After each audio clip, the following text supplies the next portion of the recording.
there, distant fellow distancers. I hope you're all staying safe and smart. Last week, I suggested that the pandemic might be over, based on the lack of a federal response and people acting like this whole COVID thing was a done deal. Apparently, I was mistaken. I'm sorry, excuse me, hold on.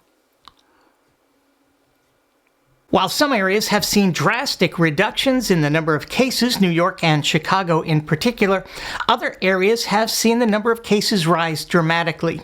States like Arizona, South Carolina, North Carolina, Florida, Arkansas, Kentucky, New Mexico, Mississippi, Tennessee, Texas, and Utah, they're all getting pounded.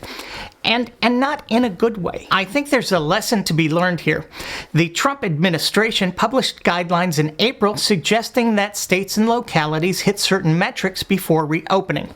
And virtually all of these states ignored in one way or another the advice of the president and the coronavirus task force. Of course, the president himself has been signaling to his supporters that he's not really interested in people taking his words seriously.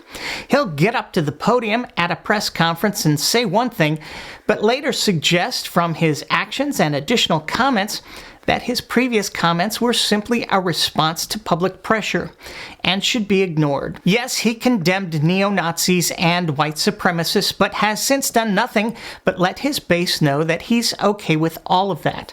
From calling black men like Don Lemon and LeBron James dumb and dehumanizing the undocumented, calling them animals, to saying that Jews who vote for Democrats are disloyal, and telling female congresswomen of color to go back to the places from which they came, inspiring crowds at Trump rallies to chant, "Send her back." Trump has continued. I'm sorry, what? I was talking about the coronavirus. I did. Well, it is the same tactic. Yeah. Well, no, you got to hand it to him because this guy's actually figured out how to have his cake and eat it too. He just stick to the proper. Yeah, I got it. Okay. One official in Arizona, parroting the president, suggested that the rise in cases was due to additional testing. And I think that's a fair point. You know, when you test, you have a case. If we didn't do any testing, we'd have very few cases.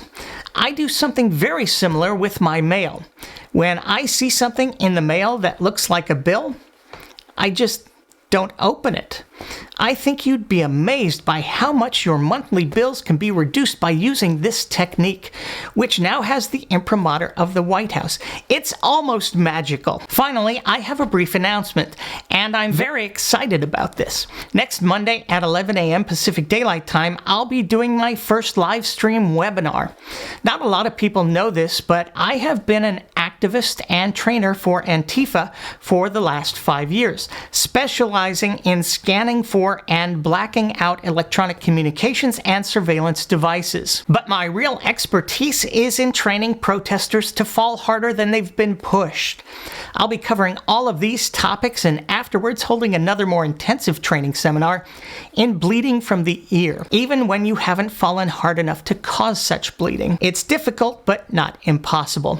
And I'll be showing you exactly how that can be done. So make sure you tune in. All right, you wacky rapscallions, that's it for this week. Stay safe and smart, knowing that some people can't do both or either.